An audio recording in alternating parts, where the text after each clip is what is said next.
नमस्कार, बहुत स्वागत है आपका डिबेट लाइव बड़ी बहस मध्य प्रदेश में। मैं हूं आपके साथ अमित शर्मा। मध्य प्रदेश में हरियाणा और जम्मू कश्मीर के चुनावी परिणामों ने सियासी तापमान बढ़ा दिया है। जहां हरियाणा में बीजेपी अपनी जीत का जश्न मना रही है, वहीं जम्मू कश्मीर में कांग्रेस इंडिया गठबंधन की सफलता से उत्साहित है। इन नतीजों का असर अब मध्य प्रदेश की राजनीति पर भी साफ दिखने लगा है। मुख्यमंत्री डॉक्टर मोहन यादव ने हरियाणा और जम्मू कश्मीर दोनों जगहों पर अहम चुनावी भूमिकाएं निभाई। हरियाणा की 5 सीटों पर प्रचार के दौरान बीजेपी ने 4 सीटें जीती, जबकि जम्मू कश्मीर के सांबा में बीजेपी को बड़ी जीत मिली है। मुख्यमंत्री ने इसे मोदी जी के नेतृत्व और बीजेपी के ठोस काम का परिणाम बताया। दूसरी तरफ कांग्रेस ने चुनावी प्रक्रियाओं पर सवाल खड़े किए हैं, लेकिन इन सब का असर मध्य प्रदेश की राजनीति पर क्या पड़ेगा? आने वाले समय में जहां 2 विधानसभा सीटों पर उपचुनाव होने हैं, उनमें क्या कुछ प्रतिक्रिया में यहां पर परिवर्तन होगा? देखिए इस रिपोर्ट में।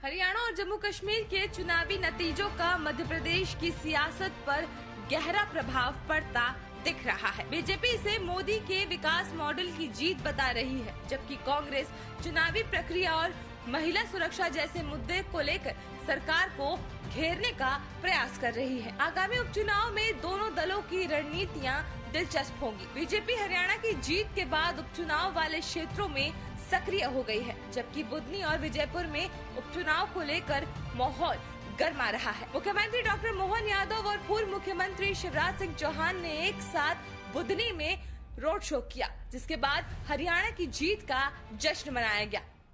वाकई में ऐसा लगा है कि हमारे लिए आज ही दिवाली मन गई, आज ही हमारे अपनी होली मन गई। मैं आज के इस अवसर पर हमारे अपने भोपाल के जिलाध्यक्ष प्रदेश अध्यक्ष माननीय वीडी शर्मा जी, हमारे जिलाध्यक्ष सुमित पचौरी जी, हमारे विधायकगण माननीय रामेश्वर शर्मा जी, भगवान दास सदनानी जी और सारे मित्रों के साथ जो हमारे राष्ट्रीय अध्यक्ष ने एक मंडल तक अपने उत्साह के साथ इस विजय जश्न को मनाने का जो निर्देश जारी किया था, हम सब आतिशबाजी के साथ आज भाजपा की भारी जीत के लिए हरियाणा के जीत नहीं है, वास्तव में सच्चे अर्थों में जो माननीय मोदी जी ने कहा है कि गीता की धरती पे सत्य की जीत हुई है।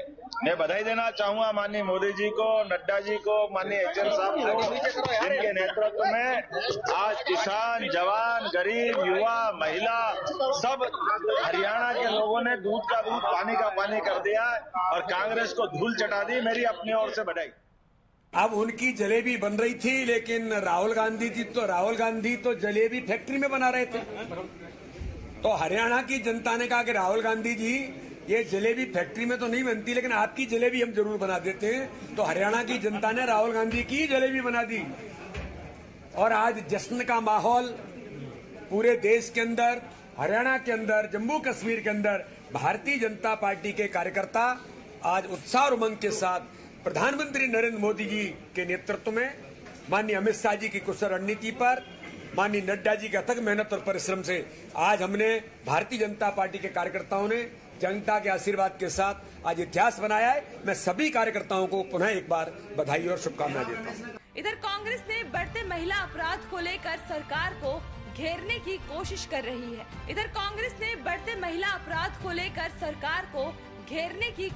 रही है। में सख्त कदम उठाए। दूसरी ओर भोपाल में मिली एमडी ड्रग्स फैक्ट्री को लेकर भी सियासी घमासान जारी है। यूथ कांग्रेस ने उप मुख्यमंत्री जगदीश देवड़ा के इस्तीफे की मांग की है। मीडिया के माध्यम से चाहता हूं कि ये एक ऐसा विषय है जिस पे कोई भी पार्टी, कोई भी व्यक्ति राजनीति नहीं करना चाहता है। इस विषय पर सरकार को संवेदनशील होना चाहिए और निश्चित ही ऐसे ठोस कदम उठाने चाहिए कि मध्य प्रदेश में इस प्रकार की घटनाएं बंद हो जाएं, इन पे लगाम लग जाए जीवन भर के लिए। और ये जो बदनामी हो रही है, ये जो बच्चियां असुरक्षित भाव से मध्य प्रदेश में एक डर के भाव से जी रही है, डर उनके अंदर से खत्म करने के लिए हम सब लोग सड़क पर हैं।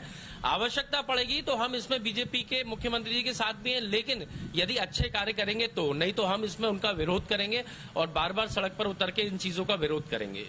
हमारे पार्टी के वरिष्ठ नेता और हम सबके नेता आदरणीय पीसी शर्मा जी ने हर जुल्म अत्याचार और आम जनता की समस्याओं के लिए संघर्ष किया है। राजनीति से समय नहीं है, बेटी की इज्जतों के लिए उनके कोई चिंता नहीं है। लगातार असमत को लूट रहे हैं। इसके विरोध में हमारे साथी पीसी शर्मा जी ने जो बिगुल बजाया है प्रदेश में, उसका हम सहयोग करने उनके साथ चलकर अन्याय के विरुद्ध लड़ाई लड़ने के लिए से हम आए हैं। हम धरने पर बैठे हैं और माननीय मुख्यमंत्री से मांग करते हैं कि आप कदम उठाइए। मध्य प्रदेश में बुधनी और विजयपुर उपचुनाव को लेकर भी सियासी माहौल गर्म है। बीजेपी ने प्रधानमंत्री आवास योजना के तहत सर्वे शुरू कर दिया है, जिससे वंचित परिवारों को जल्द ही पक्के मकान दिए जाने की योजना है। सरकार की इस योजना से बीजेपी चुनावी बढ़त हासिल करने की कोशिश कर रही है। दूसरी ओर कांग्रेस बीजेपी पर चुनावी प्रक्रिया को हाईजैक करने का आरोप लगाते हुए ईवीएम पर भी सवाल खड़े किए हैं, जिससे चुनावी माहौल और भी गर्मा गया है। Bureau report, TV 24।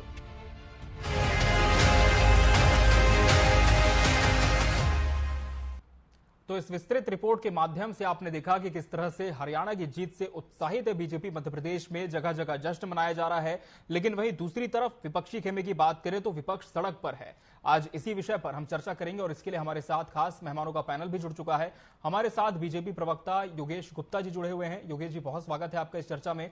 कांग्रेस प्रवक्ता हर्ष जैन जी प्रतिपक्ष का पक्ष रखेंगे। हर्ष जैन, आपका भी बहुत बहुत स्वागत है। वरिष्ठ पत्रकार प्रहलाद शर्मा जी भी इस चर्चा का अहम हिस्सा है। प्रहलाद जी, आपका भी बहुत बहुत स्वागत है। योगेश जी, निश्चित तौर पर जीत को लेकर जगह जगह जश्न का माहौल है। मध्य प्रदेश में भी इसकी बानगी देखने को मिल रही है। कांग्रेस का कहना यह है कि बीजेपी को फिलहाल राजनीति करने से फुर्सत नहीं है, लेकिन जो स्थानीय स्तर के मुद्दे हैं उसे नजरअंदाज किया जा रहा है और विपक्ष सड़क पर है। देखिए, यशस्वी प्रधानमंत्री माननीय मोदी जी के नेतृत्व में जी भारत के प्रत्येक राज्य में जिस प्रकार भारतीय जनता पार्टी का संगठन, उसके कार्यकर्ता, उसके नेता जो अपनी विजय का परचम लहरा रहे हैं, वो इस बात को प्रमाणित करता है कि भारतीय जनता पार्टी की केंद्र सरकार की नीतियों को, राज्य सरकार की नीतियों को वहां की जनता को प्रतिसाद मिल रहा है। प्रतिफल स्वरूप वो भारतीय जनता पार्टी को निरंतर अपना जनादेश दे रही है। यही कांग्रेस पार्टी हरियाणा में इनके युवराज ने आरोप लगाए थे अग्निवीरों को लेकर, जाटों को लेकर, किसानों को लेकर और दलितों को लेकर। हमको ये बताते हुए आज बड़ा हर्ष हो रहा है कि हमें दलितों के भी वोट मिले, जाटों के भी वोट मिले और किसान भाइयों के भी वोट मिले जी। तो सर्व वर्ग के हितों को साधने वाली भारतीय जनता पार्टी जो शुरू से ये कहती है सबका साथ सबका विकास, उस नारे को न केवल बुलंद करते हैं बल्कि उसको चरितार्थ भी करते हैं। तत्पश्चात हमको इस प्रकार का जनादेश निकल कर आता है। वहीं दूसरी तरफ कांग्रेस पार्टी सिर्फ आरोप और प्रत्यारोप की राजनीति। आपको आवाज आ रही है मेरी? जी जी, बिल्कुल आपकी आवाज मिल रही है योगेश जी। जी, वहीं कांग्रेस पार्टी सिर्फ आरोप और प्रत्यारोप की राजनीति करती है। चुनावी माहौल में बरसाती मेंढक के तरह जनता के बीच में जाती है। चुनाव समाप्त और कांग्रेस के नेता और वहां के स्थानीय स्तर के नेता नदारद हो जाते हैं। तो ये एक बहुत बड़ा डिफरेंस है। कई बूथों पर हरियाणा के चुनाव में कांग्रेस के कार्यकर्ता नहीं थे। कांग्रेस की हरियाणा में हार के 3-4 कारण जो मैं स्पष्ट रूप से मानता हूं, उनमें से एक सबसे बड़ा कारण लचर संगठन, दूसरा कारण शैलजा और खट्टर के बीच में जो आपसी समन्वय का ना होना, तीसरा कारण तथा कथित इंडी गठबंधन की हवा आम आदमी पार्टी द्वारा निकालना, और चौथा जो मुख्य एक कारण हो सकता है कांग्रेस पार्टी की हार का जी, वो निश्चित रूप से ओवर कॉन्फिडेंस। जी, ये चार कारण तो आपने जी योगेश जी, 4 कारण तो निश्चित तौर पर आपने बताए हैं। लेकिन जहां तक संगठन की आपने बात कही तो हम देख रहे हैं कि विपक्ष जो है, विपक्षी संगठन मध्य प्रदेश में अभी फिलहाल बहुत एक्टिव है। आपने देखा किस तरह से बड़े नेता सड़क पर बैठे, कहा कि मध्य प्रदेश में करोड़ों की ड्रग्स पाई, उस पर यहाँ के मुख्यमंत्री का ध्यान नहीं है। भाजपा के नेता इस पर सवाल नहीं उठाते हैं और ना ही कोशिश करते हैं कि दुष्कर्म की वारदातें रुके। इसे लेकर अब क्या कहेंगे? क्या वाकई में जीत से इतनी उत्साहित है पार्टी की, मध्य प्रदेश पर ध्यान नहीं दे पा रही जैसे कि विपक्ष आरोप लगा रहा है? नहीं अमित जी, देखिए आपके प्रत्येक प्रश्न का जवाब देने के लिए मैं यहाँ बैठा हुआ हूँ और कांग्रेस पार्टी को अपने गिरेबान में झांकना चाहिए। जब तुषार गोयल खट्टर जी के साथ फोटो खिंचाता हुआ पकड़ा जाता 768 करोड़ के ड्रग्स के मामले में, जी। तो वही खट्टर साहब, वही कांग्रेस पार्टी कहती है कि सार्वजनिक जीवन में नेताओं के साथ अक्सर ऐसे लोग फोटो खिंचवा लिया करते हैं।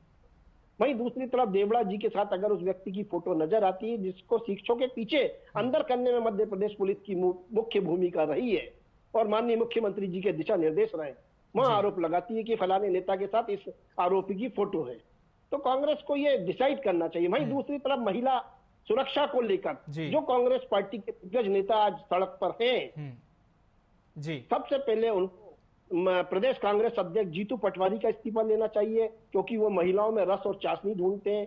दूसरे नंबर पर उमंग सिंगार नेता प्रतिपक्ष का इस्तीफा लेना चाहिए, जिनके बंगले पर एक महिला ने आत्महत्या करी, 2.5 साल तक उसका यौन शोषण स्वयं उमंग सिंगार जी ने किया। तीसरे नंबर पर है उप नेता प्रतिपक्ष हेमंत कटारे, जिनकी बाइट आपने दिखाई जी, उनको इस्तीफा देना चाहिए। उनके ऊपर न केवल रेप के बल्कि दुष्कर्म के कई आरोप लगे हैं और आज तक उनके ऊपर वो केस चल रहे हैं, जिसकी जानकारी बाकायदा उन्होंने अपने इलेक्शन नॉमिनेशन फॉर्म में दी है। ठीक है, विपक्ष से जवाब ले लेते हैं। हर्ष जी जवाब दीजिए, पहले अपनी गिरबान में झांके फिर सत्ता पर आप सवाल उठाएं। जी जी कि जब भी इनको डायरेक्ट बॉल फेंकी जाए तो ये कभी इधर डायरेक्ट कर दे, कभी उधर डायरेक्ट कर दे। अभी आपने सवाल क्या पूछा था? आपने सवाल पूछा था कि 1800 करोड़ रुपए का एमडी ड्रग्स भोपाल की धरती में पाया गया। अब मैं इसमें कहना चाहूंगा कि 1800 करोड़ का ड्रग्स अगर एक बार एक फैक्ट्री में पाया गया जी, और वो फैक्ट्री पिछले 10 साल से जब से ये सरकार भोपाल में स्थापित हुई, जब से वो फैक्ट्री चल रही है, अब अगर 1800 करोड़ रुपए का ड्रग्स एक समय पाया गया तो आप अंदाजा लगाने की यकीनन कम से कम 10 से 15 हजार करोड़ का ड्रग्स तो आवागमन हो चुका होगा। तो इसके ऊपर तो इनका कोई जवाब है नहीं। अब वो जवाब नहीं है तो वो कभी हरियाणा की बात ले आते हैं, कभी हमारे कोई पुराने किसी की व्हाट्सएप न्यूज, फर्जी न्यूज, किसी के ऊपर कुछ मुकदमा चल रहा है, किसी के ऊपर चल रहा है, ये ला देते हैं। मैं तो सीधा सवाल ये है कि अभी मध्य प्रदेश जो हो रहा है ये ड्रग्स के मामले में नंबर 1 आ रहा है और ऐसे दिन दूर नहीं है कि मध्य प्रदेश पंजाब की राह पे चले जाएगा।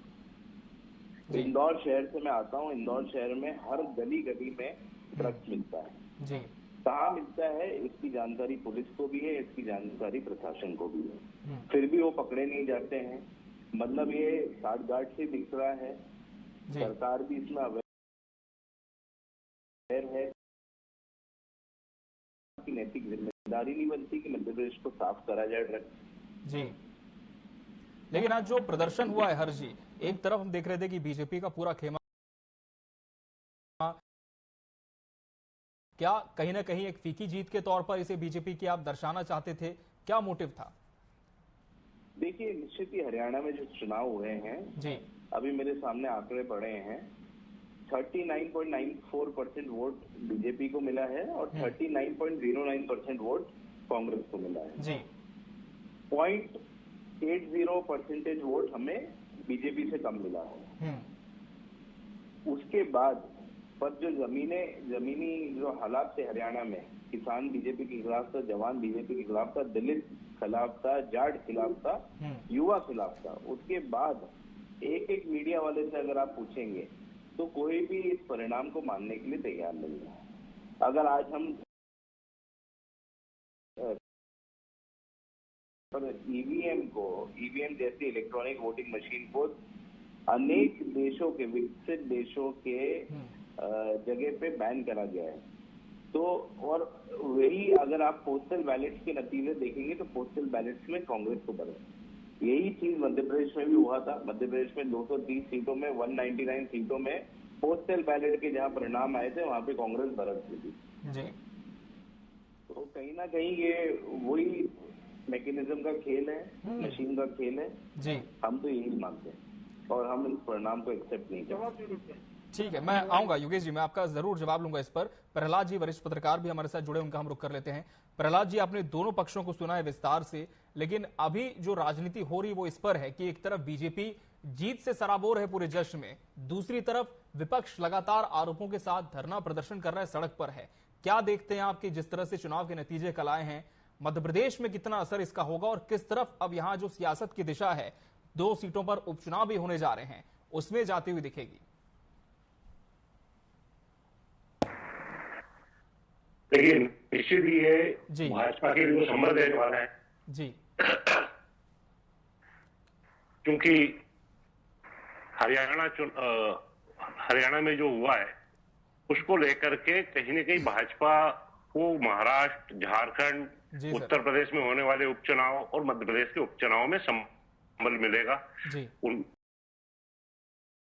बेशक खेलने वाला चुनाव हो रहा है ये, क्योंकि वो जिस उत्साह से देख रही थी कि भाई ये हमारी सरकार बनी रही है, मुख्यमंत्री कौन होगा इस बात को लेकर के जद्दोजहद होने लगी थी जी। तो ऐसी स्थिति में भाजपा उत्साह में होना और भाजपा का उत्साहित होना स्वाभाविक है। जी कांग्रेस जहां तक है, अब चूंकि और कोई ऐसी स्थिति बनी नहीं, कांग्रेस के तो बड़े नेता, न तो राष्ट्रीय अध्यक्ष न स्वयं राहुल गांधी जी 24 घंटे हो गए इन चुनावों को लेकर के प्रतिक्रिया देने तक के लिए सामने नहीं आ पाए। आज राहुल गांधी जी ने एक ट्वीट करके ये जरूर कहा है कि साहब ये जम्मू कश्मीर में जो चुनाव हुए हैं वो प्रजातंत्र की और लोकतंत्र की जीत है। जी सर। तो क्या हरियाणा के चुनाव उन्होंने जम्मू कश्मीर में तो प्रजातंत्र और संविधान की जीत बता दिया है जी। लेकिन हरियाणा के चुनाव को लेकर के उन्होंने कोई प्रतिक्रिया नहीं दी, 24 घंटे से ऊपर निकल गए जी। ऐसी स्थिति में कहीं हमारी हार से हम निरुत्साहित होकर के हमारा कार्यकर्ता घर न बैठ जाए, उस कारण से कांग्रेस के लोग चाहे वो मध्य प्रदेश में हो चाहे कहीं और हो, कोई न कोई नया मुद्दा देख करके सामने आना और अपने कार्यकर्ता को एक्टिव बनाए रखने की आवश्यकता है। उस दृष्टि से वो ये सारी चीजें होती है। ये राजनीति है, राजनीति में हारना जीतना अपनी जगह चलता रहता है। लेकिन अभी चूंकि सामने चुनाव है मध्य प्रदेश में, बीजेपी का जहां तक देखते हैं, हम तो हमेशा देखते आए हैं इससे पहले भी कि वहां पे कोई न कोई कार्यक्रम पूरे वर्ष चलते रहते हैं जी। और उन कार्यक्रमों के तहत वो चुनावी मोड़ में हमेशा नजर आती है कि साहब यहाँ चुनाव चाहे वो छोटे चुनाव हो उसको भी उतनी ही गंभीरता से लेकर के और जमीनी स्तर पे इतने कार्यक्रम, इतने सम्मेलन आए दिन होते रहते हैं जी। अब विजयपुर चुनाव है या बहरौंदा में है बुधनी विधानसभा का, तो यहाँ लेकर के पहले से इनके फोकस चल रहे हैं। विजयपुर आज कितनी बार जाकर के मुख्यमंत्री चले गए, हर कार्यक्रम को कहीं न कहीं किसी न किसी रूप में लगभग 8 बार वो जा चुके हैं वहां पे अभी तक। जी सर। हाल ही में शिवराज जी लगातार बुधनी को फोकस किए हुए हैं, पूरे क्षेत्र में आते रहे हैं। कल ही उनका बड़ा कार्यक्रम हुआ है जी। तो निश्चित ही बीजेपी हमेशा इन क्षेत्रों को गंभीरता से क्षेत्र पे फोकस करती है।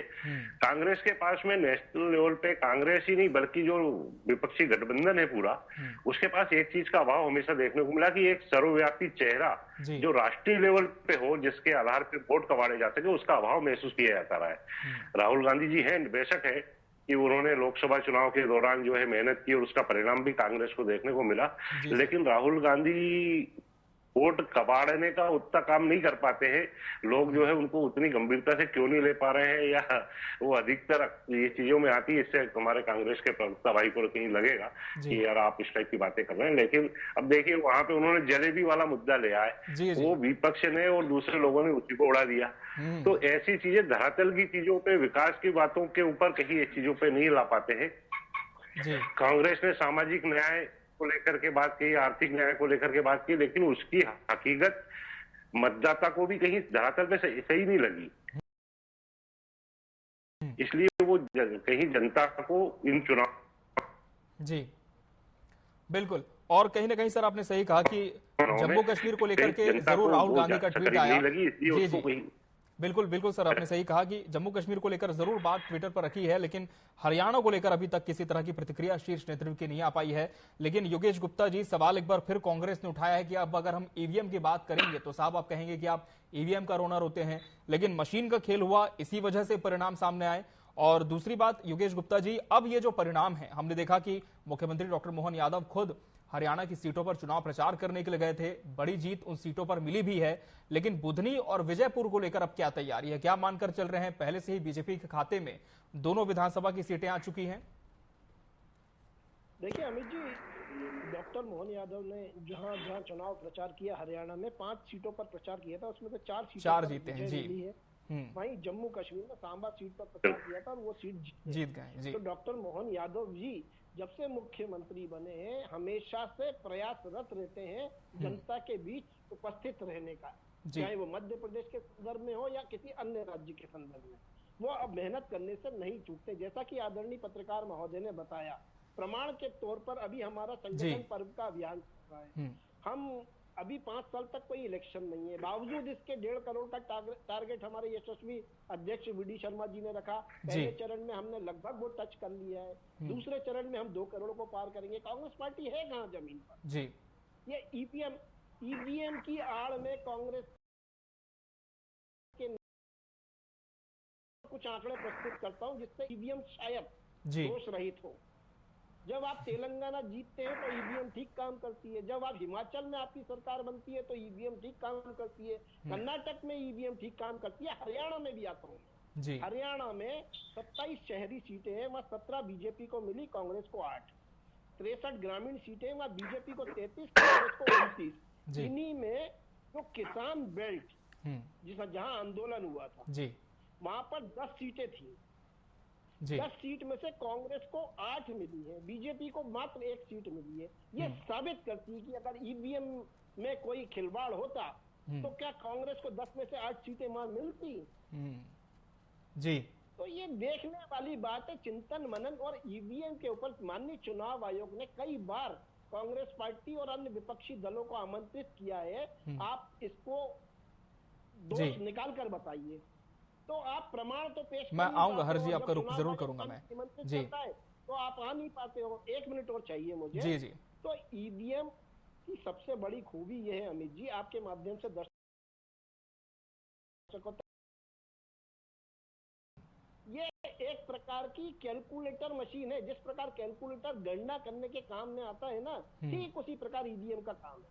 इसमें किसी भी प्रकार की कोई छेड़छाड़ संभव ही नहीं जी, क्योंकि ये इंटरनेट से कनेक्ट नहीं है। बुधनी और विजयपुर को क्या देखते हैं योगेश जी?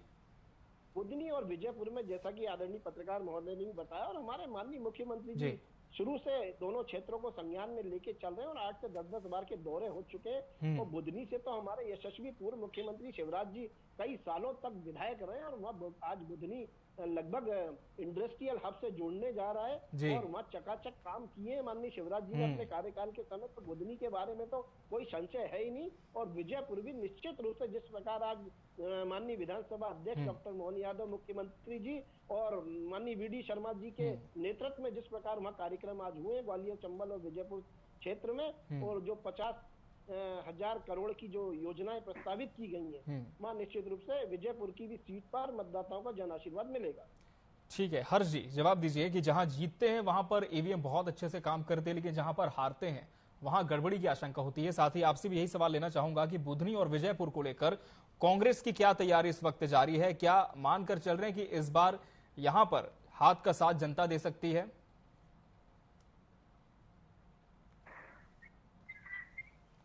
जी हर जी, डाइवर्ट कर जाने की सबसे पहले जो मैंने सवाल बीजेपी प्रवक्ता से ड्रग्स के बारे में करा था, वो उनने वापस से डाइवर्ट कर दिया, उसका कोई जवाब मिला नहीं। दूसरी बात जो आपका सवाल था ईवीएम के ऊपर, तो ईवीएम का मैं ये जवाब देना चाहूंगा, चाहे हम जीते या हारे, ईवीएम गलत है, मतलब गलत है। दुनिया के सारे विकसित देशों ने, अमेरिका ने, यूरोप के बहुत सारे विकसित देशों ने ईवीएम को परमानेंटली बैन करके रखा है। तो क्या वो भारत से खराब देश है या टेक्नोलॉजिकली डेवलप नहीं है, उनके पास टेक्नोलॉजी इतनी अच्छी नहीं है कि वो ईवीएम लगा नहीं सकते? ईवीएम कम्प्लीटली बैन इसलिए है क्योंकि कोई भी चीज जिसमें चिप डाली सकती है वो किसी भी तरीके से हैक, जैसे भाई साहब ने कहा था कि ईवीएम इंटरनेट से कनेक्टेड नहीं है, ईवीएम में एक चिप डालते हैं और वो सिर्फ कैलकुलेटर के रूप में काम करता है। क्या वो चिप में कोई फॉर्मूला तो नहीं करा जा सकता है? जो आप एंटर करोगे उस हिसाब से कैलकुलेटर आपका आकलन निकालेगा।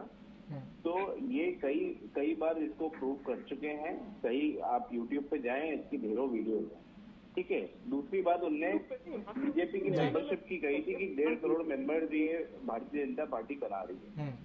अब मैं इसमें ये कहना चाहूंगा कि मैं पिछले कई वर्षों से कांग्रेस से जुड़ा हुआ हूँ। मेरा बीजेपी से कोई भी दूर तक नाता नहीं है। ना मैं बीजेपी के दफ्तर कभी गया, ना मैं बीजेपी वालों को अपना डेटा दिया, ना मैं कहीं पे मिला। ये मेरे मेन नंबर पे, एक ही नंबर जिससे अपन बात करें उस पे ये मैसेज आया है। ये मैसेज है 8 तारीख को, भाजपा परिवार में जुड़ने के लिए बधाई, आपकी सदस्यता संख्या। हर जी किसी ने मिस कॉल तो नहीं कर दिया आपके नंबर से? नहीं, कोई किसी ने मिस कॉल नहीं करा। जी। मेरे किसी ने मिस कॉल नहीं करा। उसके बाद अगर ये मैसेज मेरे पास आ गया तो इसका क्या मतलब है? ये फर्जी मेंबरशिप ड्राइव चला रहे हैं। और ये सिर्फ मेरे पास ही नहीं आया, इंदौर में ऐसे कई लोगों ने मेरे को कंप्लेन करी है कि यार भाजपा सेल को मैसेज आया कि हम भाजपा के सदस्य बन गए। आप मेरी बात भाजपा से मैं ये बात पूछना चाहूंगा, आप सदस्य तो ऐसे फर्जी बना लेंगे, पर आप विचारधारा कैसे पैदा करेंगे उनके अंदर? वो सदस्य आपके अंदर से नहीं ना होंगे, वो तो सिर्फ नंबर गेम होएगा। फलाना विधायक बोलता है, 9 विधायक में बोलता है कि उसने इतने बनाए, मैंने इतने बनाए, इतने बनाए, यही खेल कर रहे हैं। इससे क्या फर्क पड़ जाएगा? विचारधारा कहाँ से आएगी फर्जी सदस्य बना के? लेकिन हरियाणा में जो हार हुई है हर जी, क्या मानते हैं क्या बुधनी और विजयपुर में इसका कोई फर्क पड़ेगा? नहीं, देखिए क्या है, मध्य प्रदेश के अपने खुद के मुद्दे हैं और जो भी विधानसभा चुनाव होते हैं वो लोकल मुद्दों के आधार पर होते हैं। यही अगर लोकसभा चुनाव होते तो मैं निश्चित ही बोलता कि अगर एक राज्य में कुछ परिणाम आए तो हो सकता है उससे कुछ फर्क पड़े। बट विधानसभा चुनाव हमेशा स्थानीय मुद्दों पे लड़ा जाता है। तो विजयपुर की जनता तो खासकर बहुत ज्यादा खिलाफ है अभी रावत जी को। जिस तरीके से उनने कांग्रेस के साथ दगाबाजी करी, कांग्रेस पार्टी ने उनको क्या नहीं किया। अनेकों बार कांग्रेस पार्टी से विधायक रहे हैं, मंत्री रहे हैं और सारे सीनियर लीडर्स उनके एक कहने पे जो वो बोलते थे वो करते थे। उसके बाद भी अगर एक सत्ता के मत में कोई लालच में चले जाता है तो जनता भी समझती है कि इस टाइप की राजनीति तो अब जनता भी नकार रही है। तो निश्चित ही विजयपुर में हमारी जीत होने जा रही है। जहाँ तक बुधनी की बात रही, बुधनी भी जब से शिवराज जी गए हैं, बुधनी में भाजपा में भयंकर अंतर चलेगा। मैं 4 प्रत्याशी गिना सकता हूँ जो बोल रहे हैं कि मैं लड़ रहा हूँ। रोज उनके बयान आ रहे हैं, कहीं मीडिया में आ रहे हैं, कहीं आपस में बोल रहे हैं। तो बुधनी अंतर किले में फंस चुकी है भाजपा बुधनी में, तो बुधनी में भी हम बहुत अच्छा परफॉर्म करेंगे। प्रहलाद जी, क्या इस बात से आप सहमति रखते हैं कि अंतर कलह में बीजेपी बुधनी में है? और जहां तक विजयपुर की बात है तो दगाबाजी का परिणाम भाजपा को भुगतना पड़ेगा और कांग्रेस की राय से में आसान हो जाएगी?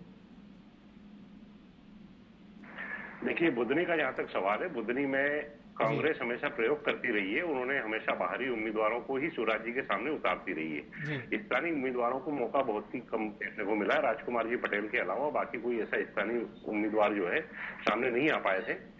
और वो क्षेत्र ऐसा हो चुका है क्योंकि आज सर्वाधिक वोटों से शिवराज जी वहां से जीते हैं और शिवराज जी आज भी केंद्र में जाने के बावजूद निरंतर बुधनी क्षेत्र से संपर्क में है।